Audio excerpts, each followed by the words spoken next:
So I want to talk a little bit about what I refer to as the relevance of koryu in our present society. So first of all, well, what is koryu? Koryu are the old schools, the old Japanese combatives. In honesty, when doing spear or sword or any other weapons, we're already using weapons that were archaic when they were created. So it doesn't really fit our society, so then people think it's irrelevant. Koryu is extremely relevant because then we learn things like, we use Japanese terms, things like zanshin, things like kamai, things like kokyuho, kokyu awase, things like seme, things like sakki. But those terms are just terms to explain what we already do. So what are things that are important for self-defense? What are things that are important for self-defense? Are things like environmental awareness, situational awareness. So where do you walk? Where do you sit? Where do you stand? How do you pay attention to people around you? Breath control.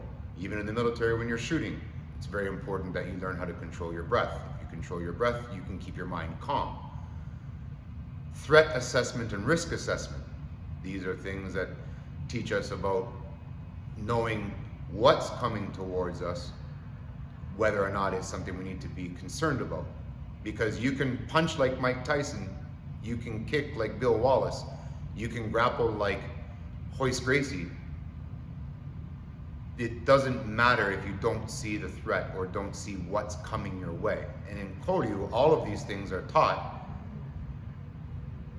in our kata, but also taught in our densho and taught in our kuden. So our like writings, our books, and then our verbal teachings. Also learning about how to navigate what's around you, being aware of where you are in a room, what is around you. Learning social interactions with each other, how to react with each other with respect and with dignity. So what are the relevant lessons that exist inside of koryu for our modern society? Those are the relative lessons. So also learn about tactical communication. We refer to these words as like kakegoe or kiai, but this is just a form of tactical communication. You know, command presence. This is what we refer to as kamai. These are all things that are important when it comes to dealing with a self-defense situation. Now you might ask yourself, these things can also be dealt with inside of BJJ or judo or karate or taekwondo or what have you. And I agree, they can be. However, they are generally set into what I refer to as a sporting context. And a sporting context is always good for pressure testing and testing yourself. But if you get to the point that you have to physically deal with somebody, then you've already lost, because it should never get to that point. You should be able to ascertain the room and your environment and the situation and deal with it appropriately before it ever gets there. The last thing that I think is very relevant is the warrior's mindset. And the koryu, if nothing else, therefore teaches us about warrior's mindset. And this is, I think, also an extremely important thing. I am very lucky that there are 3 koryu that I have responsibility for.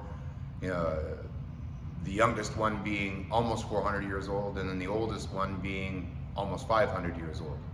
So from the lessons of 500 to 400 years ago up into present, and given my current profession, that is an extreme benefit and help to what I do.